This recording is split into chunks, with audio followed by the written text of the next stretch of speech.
Good morning for those of you here in District 22 and probably the other districts that are in the United States. It's probably still morning for you. And good evening for Deepak.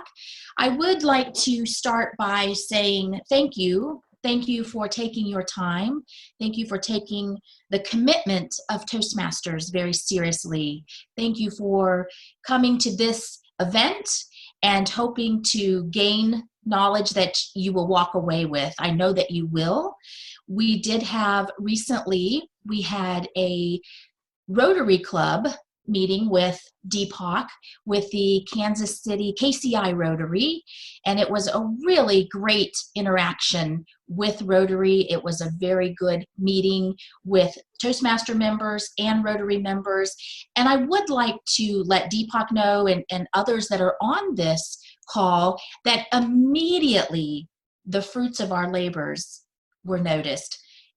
We had Lee's Summit Rotary reach out to Lee's Summit Toastmasters and ask them to have a Toastmaster representative come to their Rotary Club or Zoom club, however that's going to work out, and give a speech or a talk about Toastmasters and how we could partner more and how we can connect Rotary members with Toastmasters. I appreciate Deepak's willingness to come and do that Zoom meeting.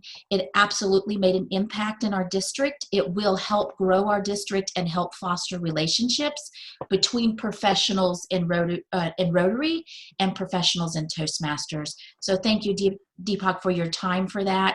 And thank you for taking the time out of your evening to have this training as well.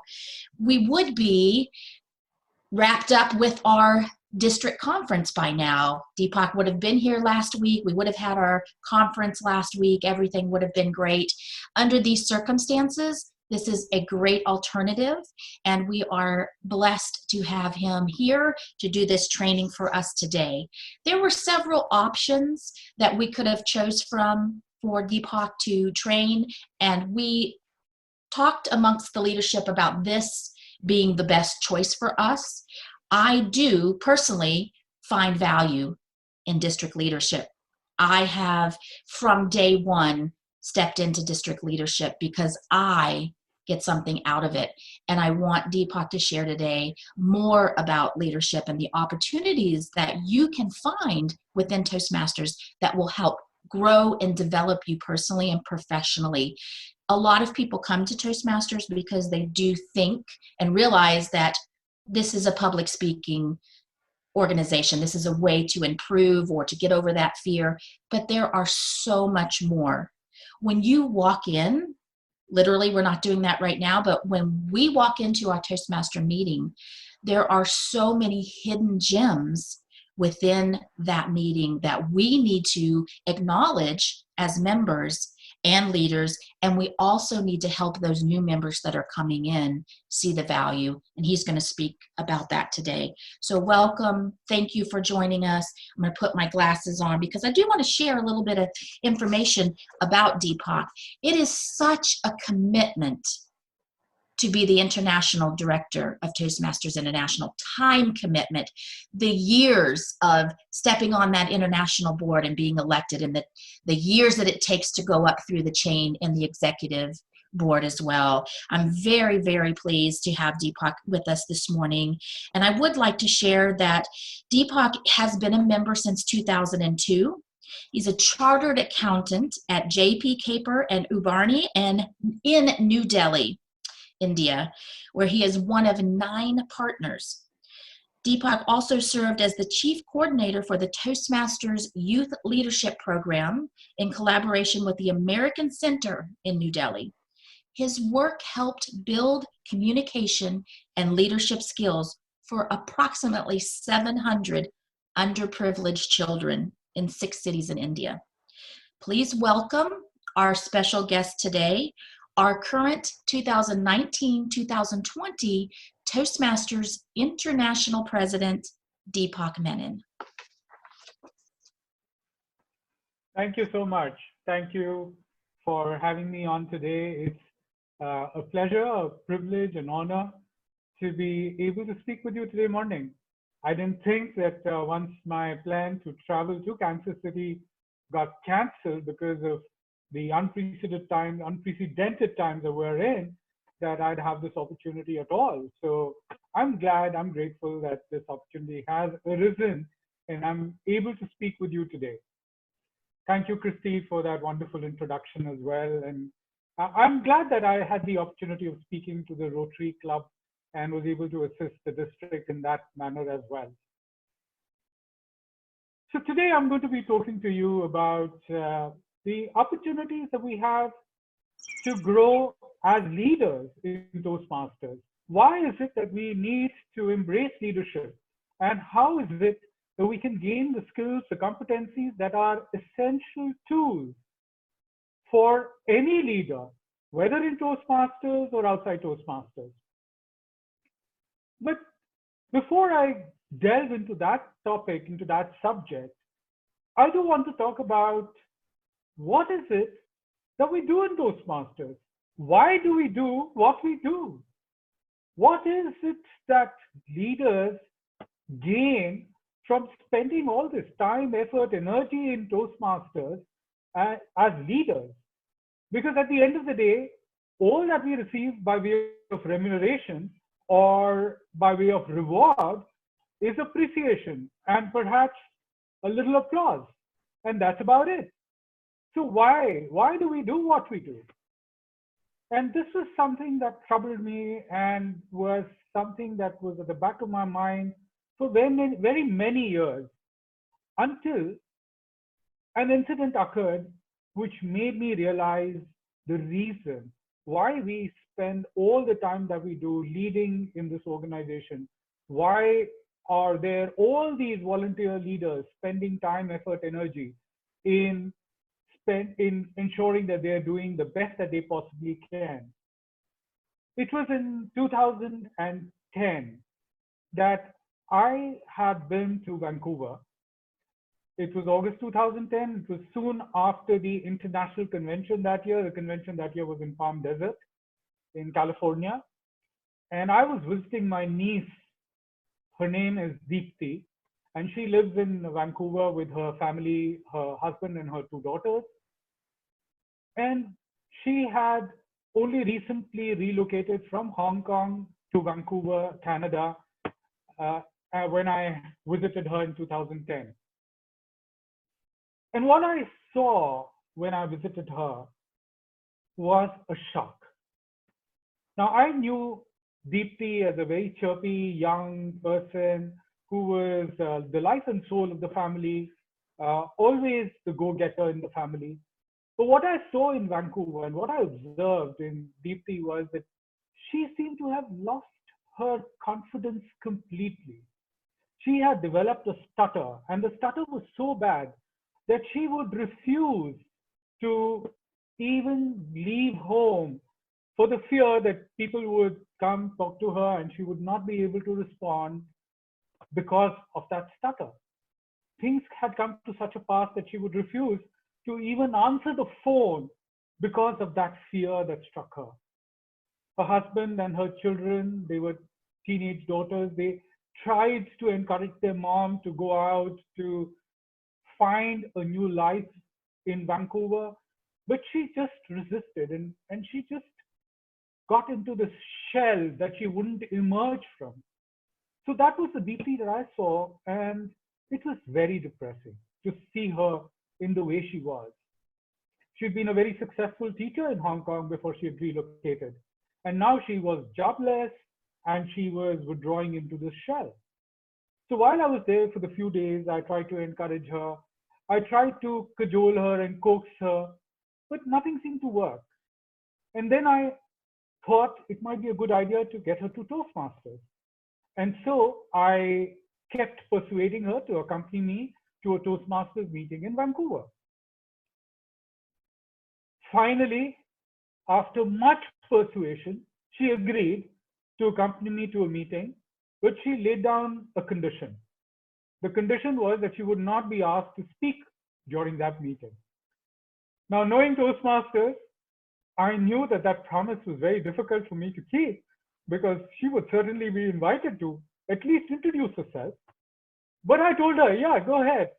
You will not be called upon to speak. So do come along. We went to the meeting. It was in downtown Vancouver.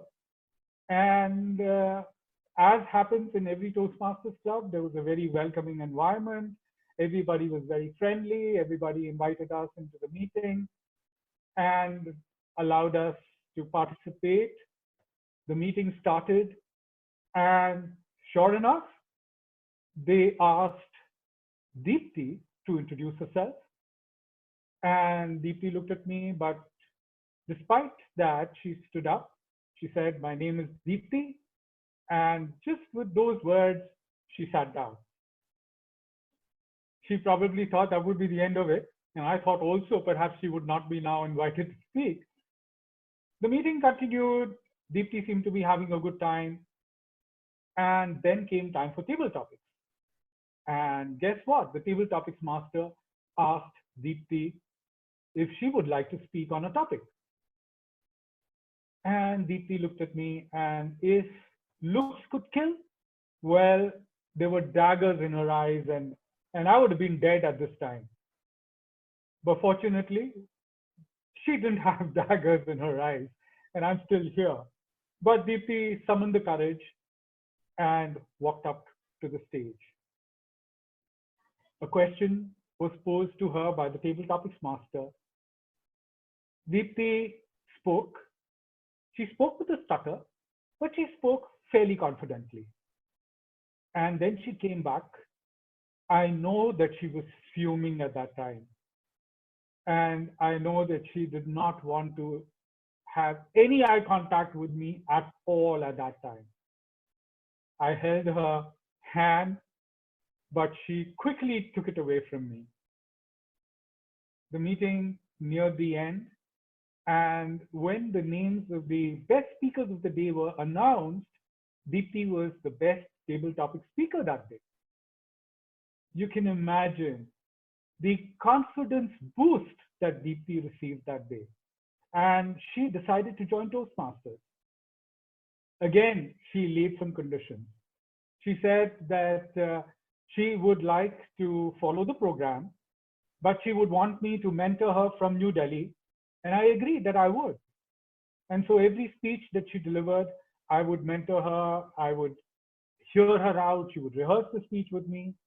The other condition that she had was that when she completed her 10th speech in the legacy, in the traditional competent communication manual, that I would be there to support her, to witness that milestone speech of hers. And in August 2011, I was back in Vancouver to witness that moment when Deepti delivered her 10th speech in front of her club members. And it was amazing. Deepti had almost lost her stutter. She had become extremely confident about herself. She was now an outgoing person. She had become a leader in her club. She'd taken on an executive committee position. And it was just a miracle. It was magical, the transformation that I saw. Deepti went on to get a wonderful job in a school in Vancouver. Today, she's rated as one of the best teachers in her school.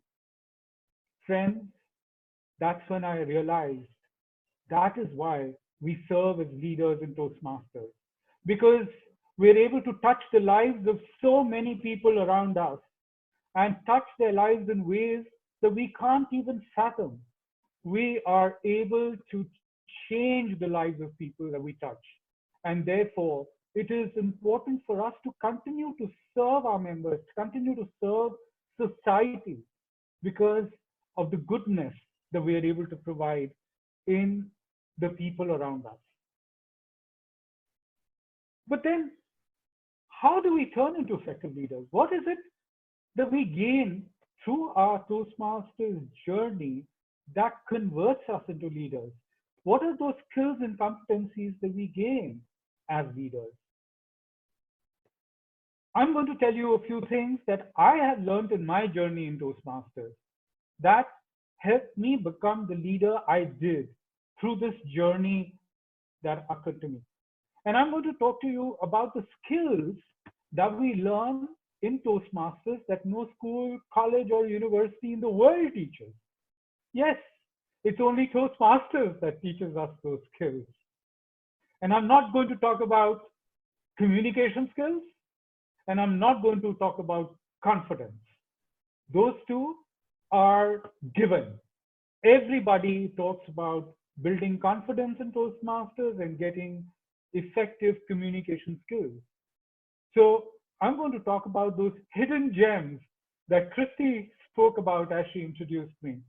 The things that we discover in Toastmasters that adds competencies to us. And I started learning these leadership lessons, these leadership skills right off the bat when I joined Toastmasters. So a lot of people ask me, how did you join Toastmasters? And I tell them, look, I did not want to join Toastmasters. I did not think that it was going to give me any value at all. It was in 2002, it was May of that year, that I was attending a wedding. This was my cousin's wedding. And my uncle, the cousin's father, the bridegroom's father, happened to spend a little time talking to me. And while he was speaking to me, he asked me, have you heard of Toastmasters, Deepak? And I said, no, I haven't heard of Toastmasters. What is it? It's some kind of a socializing, social networking club. Do you guys meet in a bar? Do you have a drink? That's what Toastmasters sounded to me. And he said, no, it's not. It's got nothing to do with drinking. It's not to socialize. It's an educational organization which will help you improve your communication skills. So I thought to myself, communication skills? Well, I have pretty good, decent communication skills. I don't need to improve communication skills. And I wasn't really interested in joining Toastmasters or attending a meeting. I didn't think it could in any way add any value to me. But lip service to my uncle. And so I told him, yes, of course, send me the details. I might come and attend a meeting. I didn't think that he'd remember it. After all, it was his son's wedding and he was very busy through these celebrations. I don't know how he got the time to talk to me about this club meeting at all. But he remembered. And afterwards, he sent me an invitation to attend a club meeting. In fact, at that time, there was only one club in New Delhi in India. In fact, there were only 6 clubs in all of India at that time. There was one club in New Delhi and there were 5 clubs in Bangalore in the south of India. And that was it. There were 6 clubs in 2002 across that country. And I got this invitation and I did not go to that meeting. I gave an excuse that I had another commitment and therefore I could not go. I thought that would be it. There'd be no further invitations. But sure enough, in the next meeting, 2 weeks later, I received another invitation. I got a phone call as well, inviting me to come and attend that meeting. And I again refused. I again pleaded that I had another meeting to go. I had clients who were going to be coming to me this time. But Narinder, that was the name of my uncle, Narinder Bajaj. Unfortunately, he's no more today. But he persevered and he again invited me the following meeting. Now, the only way that I could get him off my back, I thought, was to go to a meeting, attend it, and then tell him I'm not interested. And so I went to that meeting, the first meeting in the month of July 2002 that the club was having. And I saw a great room. It was a boardroom setting when I walked in, and everybody was very friendly. And the meeting started. I heard the speakers come up one after the other, and they were good. They spoke really well. But I thought I could speak as well as them. I didn't think that Toastmasters could really teach me anything about communication, about effective speaking. The meeting continued, and then came time for table topics. And guess what? I was invited this time to speak on table topics.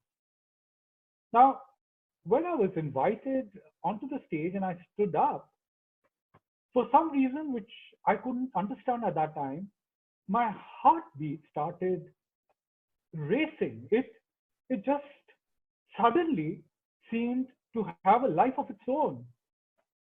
And as I walked up to the stage, I had a little sheen of sweat on my forehead as well. I couldn't understand what was happening. What was going on with me? What was this reaction? In any case, I went up to the stage and the tabletop master gave me a topic to speak on. To this day, I do not recall what that topic was. I don't even know whether on that day the topic registered with me. However, I was told that I needed to speak for at least a minute and that I had to watch out for the green cards to come up. And I started speaking. In fact, I stood there numb. I don't know what happened. My tongue was tied. I was extremely nervous. My legs were trembling. No words seemed to come out of my mouth. Somehow, some words emerged. I don't know what they were. And then I saw the green card come up and I escaped. I ran back to my chair and heaved a sigh of relief when I sat down. I realized at that time that I lacked the confidence to speak before an audience. But what really convinced me that I needed to join Toastmasters was the R Counters report that day, which had 27 fillers for Deepak Menon. Yeah, 27 fillers in the minute that I did not speak. That really convinced me that I must join.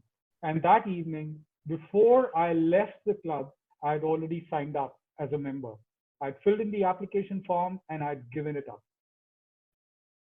And straight away, I started learning leadership lessons, lessons that have helped me even to date. I learned how important it is for leaders to persevere. How easily we give up when guests come to our meetings and then stop coming and we do not follow them up. But Narinder persevered. He kept pounding me. He kept following me, pursuing me, wanting me to come to that first meeting, knowing that perhaps attending that first meeting would convert me, make me want to join. And if we persevere with our guests, if they've come once and we persevere and ask them to come back again, they will join. And when they join, you never know what Toastmasters would do for them. Perhaps one day they may become a world champion of public speaking, or perhaps the international president of Toastmasters International. Yes, the possibilities are endless if we persevere. We must have patience, and that patience is what I learned again as a leadership competency, a skill from that moment. And I learned how important it was to grab opportunities. When we have these doors of opportunities opening for us and we refuse to take them and allow them to enter our lives, and we say no to those opportunities, we do not know what we are missing out on life. As leaders, we need to ensure that we learn the art of experimenting, of taking risks if necessary, to ensure that we do all that we can when opportunities come to us. If they work, great. If they don't, well, we can try something else. That's what Toastmasters is all about. That's the supportive atmosphere, environment that we find in Toastmasters that we must use to the hills, because it is a learning laboratory that we have available to us. So here I was, a member of the only club then in New Delhi, and I became a member who was extremely committed to the program. I think that commitment was recognized by the members of the club. And in July 2003, much to my resistance and dismay, they elected me the president of the club.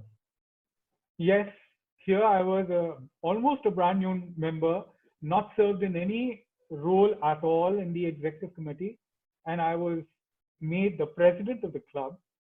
I was a reluctant president, but once I became the president, I was wholeheartedly committed to it. And my goal was to ensure that we had a high quality meeting, that we ensured we were able to provide the experience that every single member wanted through that club meeting. We were a small club. I was still probably the ninth member to join.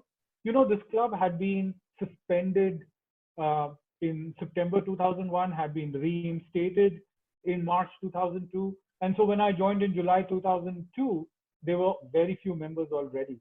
And we had only grown to about 17 members when I became the president of the club in July 2003.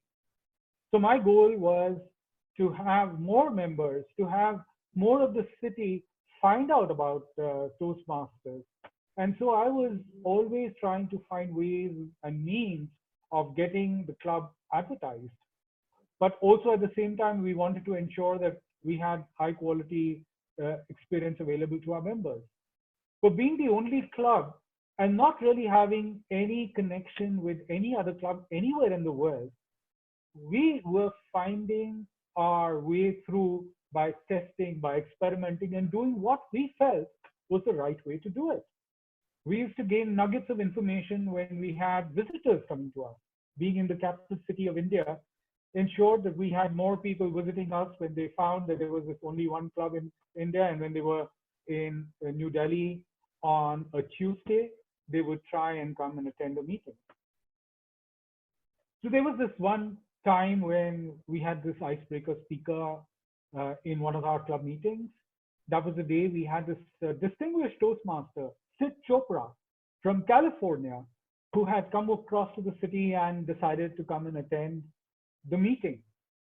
And we were quite excited. This was the first time that we had somebody of that eminence, a distinguished Toastmaster to boot, who was coming to the club. Of course, we really didn't know what a distinguished Toastmaster meant, but this did seem like a very eminent title to have, distinguished Toastmaster. So we were excited, and we were sure that GTM Sid Chopra would go back very pleased about having attended this meeting, because he would see the best meeting in the world in this club. So we had this icebreaker speaker, and I was the evaluator of that speech that day. The speaker, her name was Ranjita. She did a great speech. She spoke for about 5 minutes. And then when it came time for me to present the evaluation, I talked about all the good things that Ranjita had done. And then I talked a little more about the things that she could do better, just as we do in our evaluation. And then I had the first thing that she could do to improve. I had the second thing, the third thing, the fourth thing.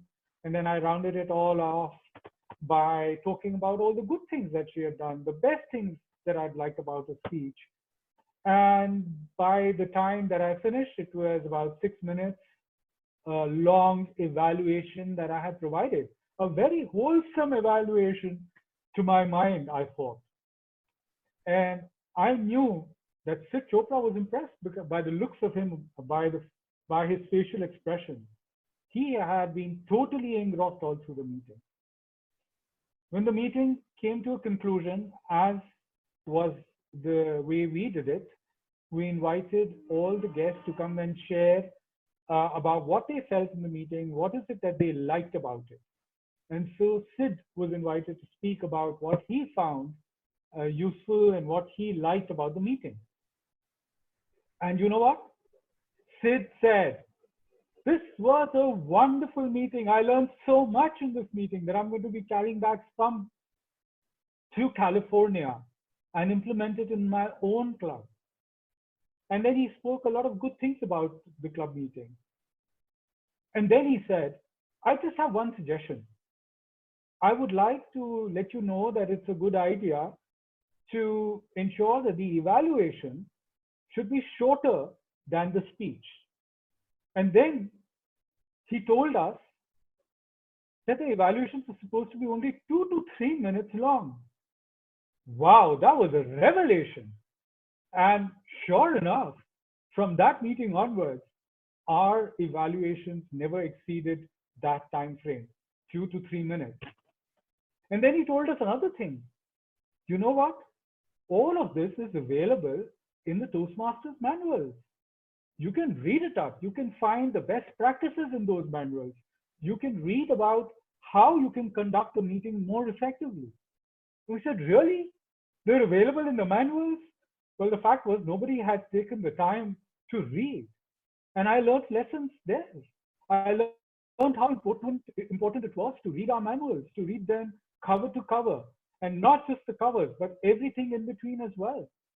Because Toastmasters has provided us so much of information and knowledge in those manuals, but unfortunately, some of us don't read. I know that doesn't apply to you. I know that you read all your manuals and you read them well and then you implement them, but I didn't. And I had to have somebody prod me to ensure that I did. And I did ever since thereafter.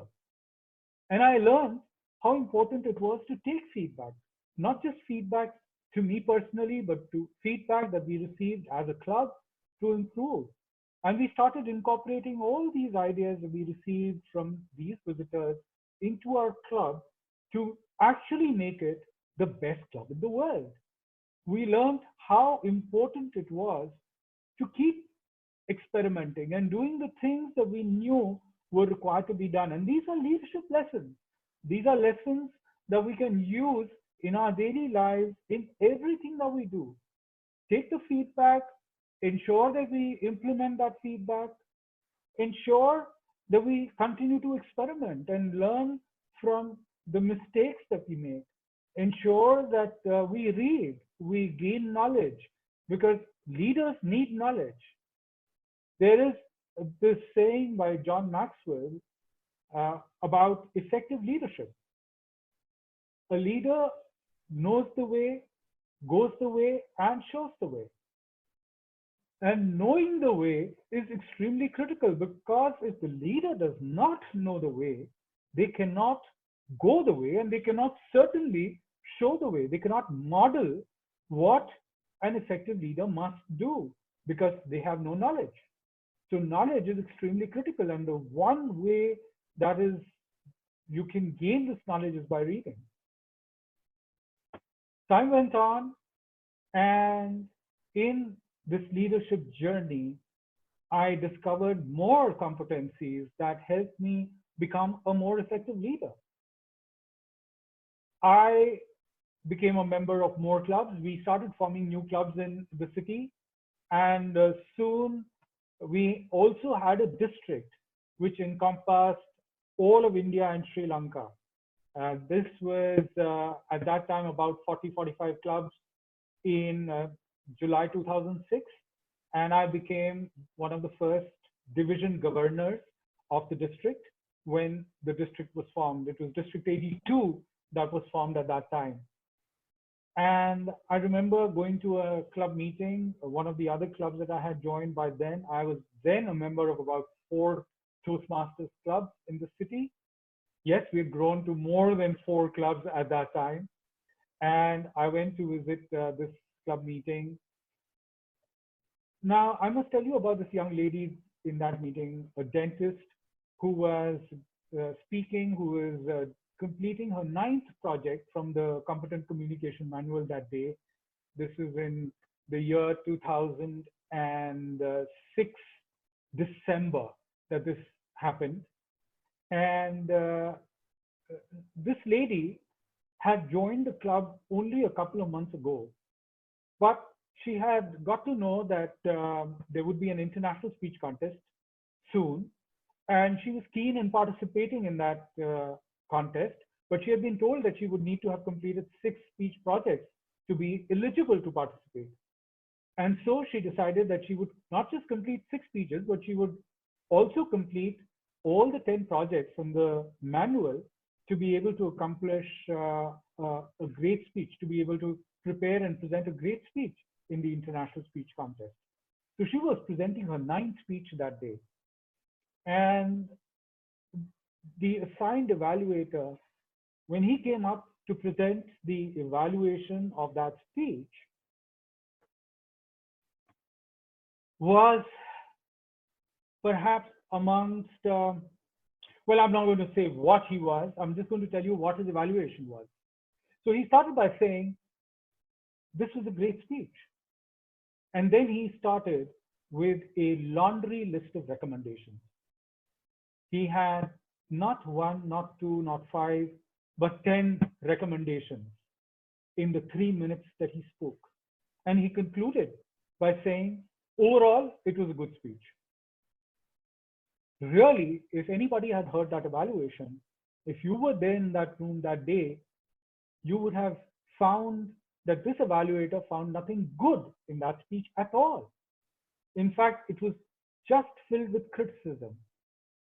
And you should have seen that young lady, that dentist. She was devastated. She was in tears. That night she called me and told me that she was going to quit Toastmasters, that she did not want to continue in Toastmasters because this was not a supportive place.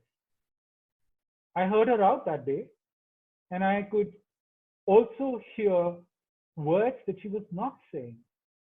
All that she was doing was sobbing on the phone. The next morning, I called her back. By then, she had regained her composure.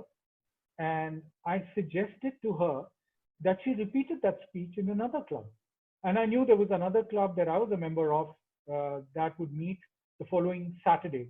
So this club meeting that I had been to had been on a Thursday evening. There was a meeting that was to occur 2 days later on a Saturday afternoon. And I told her that I would get her onto the program and that if she could come and deliver that speech, the same very speech again, I would get her feedback from somebody else. And then she could decide whether she wanted to leave Toastmasters or continue. She reluctantly agreed to come and repeat that speech. On that day, we had a visiting Toastmaster from Sri Lanka. His name, Balraj Arunasalam. Yes, in December 2006, he had visited India and he visited my club. And of course, we didn't know that he would go on to become the international president, or that I would go on to become the international president. But that day, he evaluated this young lady's speech. Her speech that day was, and had been on Thursday, about, well, a profession that she was a part of, dentistry. And she was persuading the audience to visit the dentist at least twice a year for the reasons that she provided in her speech. So it was very persuasive. When Balraj presented his evaluation, and he didn't know about the previous evaluation that had been received by her on Thursday, when Balraj presented that evaluation, he had only good things to speak about. He gave her a lot of commendation, but there was one recommendation that he had, and that recommendation was perhaps the speech title could have been a little different. But otherwise, there was only good things that he spoke about. Well, now you should have been there to see what happened to that young lady. She completely regained her confidence in herself. The confidence that had been shattered by this very empathetic evaluation that she had received, by feedback that was sincere, but yet not destructive. Not only did that lady continue in Toastmasters, but she went on to become a district governor in the district. Yes, friends, that is the power of empathy. That is the power of being able to give feedback which is sincere, but which helps build self-esteem. Very powerful tools that leaders must have, because we sometimes end up destroying people when we should be building them up, building up their self-esteem, ensuring that we encourage them. And this is not just in Toastmasters, this is everywhere, in our jobs, in our work, in our professions. You know, it's very rare that in our jobs, we find people come and appreciate what we do. We have people expect us to do our best when we are working, when we're being paid to do our job, but we receive a lot of criticism when we do not. In Toastmasters, we learn not only how to be effective at appreciating, but how to be supportive when we want to help people improve and become better at what they're doing. And if we're able to use that skill in our daily life, we can become so much more better in everything that we do. I can continue talking about all the leadership lessons, competencies, and skills that I gain for hours together. But I want to hear from some of you what your leadership lesson has been in Toastmasters. What is it? What is the one lesson? What is the one competency other than communication skills and confidence that you have built in Toastmasters that you would like to share, perhaps for a minute or two? So I'm going to ask those of you who may want to speak to perhaps come up on video and raise your hand so that I can recognize you. I might bring up one or two or three of you to come up and speak for a minute. So raise your hands. Yes, I see Scott. Scott, would you like to speak for a minute about the leadership lesson that you've learned in Toastmasters that you would like to share? Yes, I would. Good morning, and thank you so much for being with us today. It is truly an honor, truly an honor. As I got into Toastmasters and I went right into a leadership role, the main takeaway I have had is helping people to get out of that zone where they don't feel confident, like you were talking about. But if you don't mind, I'd like to take this just a slightly off direction with this and ask you a question. And the question is, we're getting into this, talking about why do we do it? Why do we do this? Why do we go into a district role? I mean, my position in my career is extremely busy, takes a lot of time, and I think, why do I do it? And I know the whys because I've seen the results. But really, my takeaway that I want to ask you about is contest. I joined Toastmasters and really enjoyed participating in contests. My only hesitation into getting into a district role was to not be able to compete. I wish there was a way around that. And the other thing I would like to just throw at you, and I hope this is okay, as the area director on the reporting that we do, it seems a little redundant. And with the changes we've made, I'd like that to be considered to be looked at again. Thank you. Thank you for the questions. Of course, there's going to be time for questions towards the latter part of this program, and perhaps I will respond at that time. But thank you very much for speaking about what you've learned as leadership lessons that you have in Toastmasters. Is there somebody else who'd like to speak? Can I see somebody else's hand raised, please?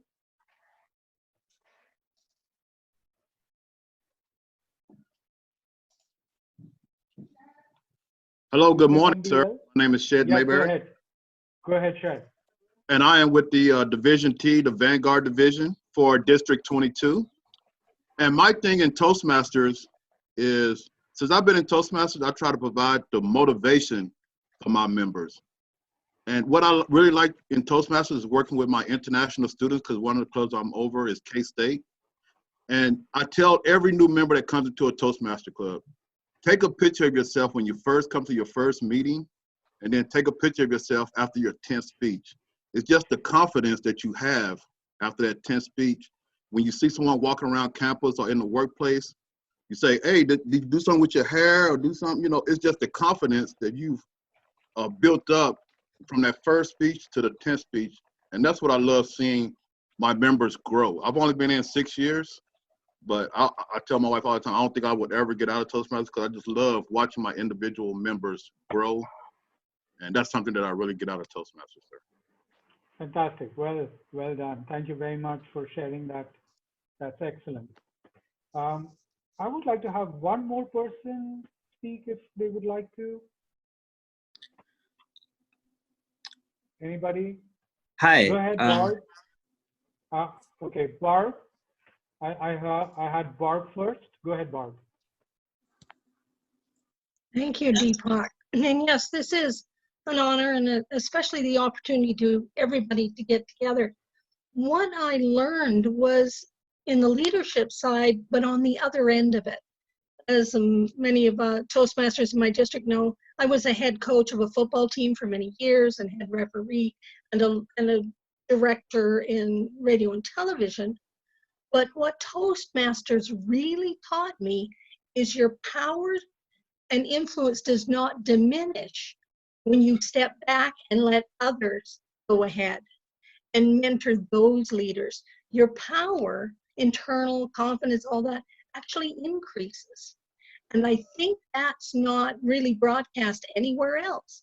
Because if you do that in business, it's not seen as favorably, and you do that in other organizations. But in Toastmasters, you have that opportunity to step back and not be thought of less. So what a great tool and piece that is that we can promote.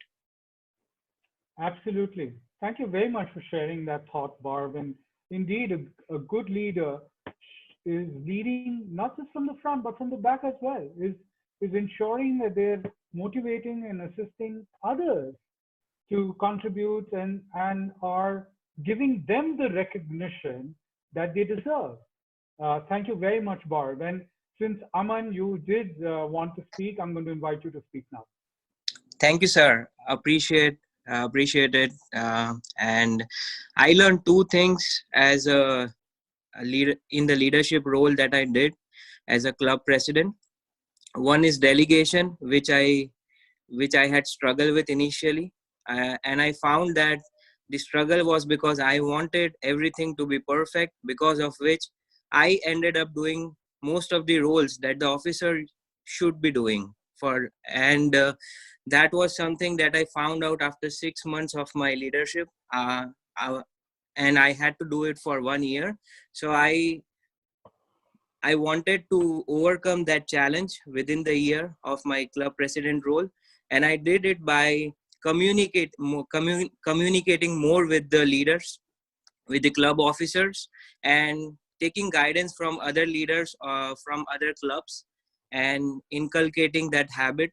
And I was glad that I could overcome that art and learn the art of delegation within the tenure of my year as a club president. So I think that is a very important habit to learn, to appropriately delegate the things so that everyone can do their work appropriately and the club can grow and the organization as well. Thank you, sir. Thank you. Thank you so much, Aman. Thank you for sharing those particular skills, which are important skills that leaders must have. Learning how to work with teams, learning how to delegate effectively, and not being controlling as a leader, but to support the team. And when we delegate, we still own the responsibility, but we ensure that we still appreciate those who are working for us or working with us, as Barb said. So indeed, many leadership lessons that we can learn in Toastmasters. But one of the things I also learned was that it's important to be completely open-minded and not just learn from our successes, but be willing to learn from our failures too. So I'd like to share with you a failure in my Toastmasters journey that occurred to me, and what I learned from that and has helped me ever since. So this was, again, I'm going to take you back to 2006, 2007. So we were ending the year 2007, June, and around that time, I got a call from the district governor. The district governor happened to be in Bangalore. His name then was Bosco Abraham. Still is Bosco Abraham, but the district governor then was Bosco Abraham. So Bosco called me and said, Deepak, it's nearing 30th of June, and we need 4 ACs. And I wondered, why did Bosco need 4 ACs in June in Bangalore, because the weather in Bangalore is very salubrious. It was quite cool there, and air conditioners were needed in Delhi in the sweltering heat that we had, not in Bangalore. And that's what I told him. But Bosco, of course, immediately said, Deepak, stop kidding. I'm not talking about air conditioners. I'm talking about advanced communicators. We need that. We need 4 more advanced communicators before we end this year for our recognition program. Now, this was our first year as a district. Very few of us knew anything about the recognition program that Toastmasters International had for the district.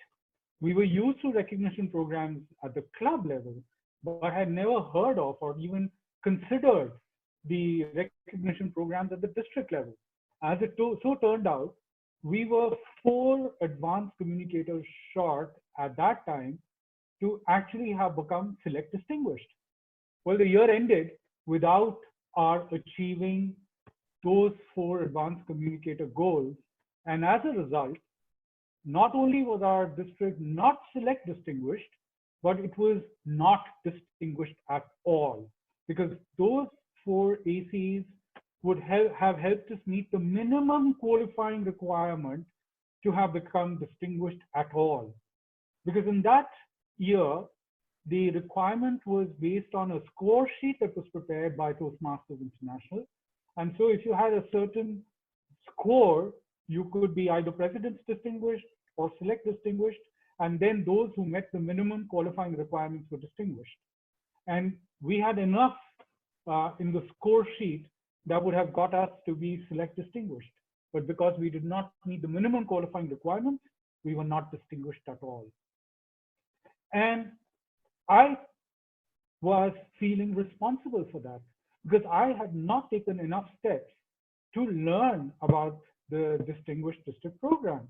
I hadn't learned how I could have supported the district in the time of need so that I could have stepped up and filled the voids so that our district could have achieved all that it was hoping to. The following year, I was elected to become the Lieutenant Governor Marketing. You call them now Club Growth Director. And very early on in the year, my team, that is my district director, or they were called district governors there, and Lieutenant Governor Education and Training, you call them Program Quality Directors now, and I sat down to plan. Incidentally, the Lieutenant Governor Education and Training was Balraj. Yes, Balraj Arunasalam. And I was the Lieutenant Governor Marketing. The 3 of us sat down and started talking about the mistakes that we made in the preceding year, and what is it that we needed to do to improve, to ensure that we became the best district in the world that year, that we were President's Distinguished and were #1 district in the world.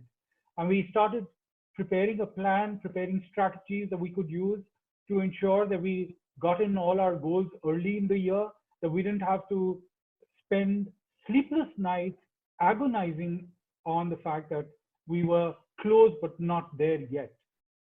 And sure enough, not just that year, but in the 3 succeeding years as well, that means in the 4 years following, we were the #1 district in the world, and we were President's Distinguished each of those years. After 4 years, the district was reformed and became District 41 and 82. And guess what? Both districts would be President's Distinguished. One would be #1, the other would be #2. Now there are 4 districts in India. 2 more districts are in formation. They are going to be added on 1st of July 2020. There'll be another 3 districts added on 1 July 2022. There's going to be 9 districts in the subcontinent. And these 4 districts today continue to be amongst the best districts in the world, because they continue to follow the program, the strategies, the methodology that was set way back in 2007 for ensuring success year after year. So the failure in that year helped catapult us into ensuring that we were successful. And we can do that. So the lessons we learn here is how we need to plan more effectively. How do we have long-term planning for success? How do we ensure that we keep this vision alive in our district, in our clubs, for not just 1 year's success, but ongoing continued success? How do we ensure that the failures that we've had in the past help us in understanding what should be done differently? How should we view each year separately, understanding the successes of the past that we can implement and understanding the failures that we should avoid? Friends, the lessons that we learn in Toastmasters that help us become more effective as leaders are immense. The opportunities are immense. And we must use our leadership journey, our Toastmasters journey, to gain those skills in every single situation. If we keep our ears, eyes, minds open to these opportunities, we will ensure that we become the best leaders that we possibly can. And that is the reason why we must take on leadership roles in Toastmasters, so that we can gain these competencies. In today's dynamics that we are facing in this pandemic situation, in these unprecedented times, there are more and more leaders that are required who can help with the challenges that the world is facing. And the lessons that we learn in leadership in Toastmasters will come to the aid, not just in Toastmasters, but in the corporate world as well. And I encourage you to continue learning and growing through Toastmasters. Back to you, Madam Toastmaster. Thank you, Deepak. I really appreciate your time, and thank you for really the personal stories that you brought to your message. Thank you. Thank you. Have a wonderful day. Take care. Thank Bye, you, everyone. Namaste.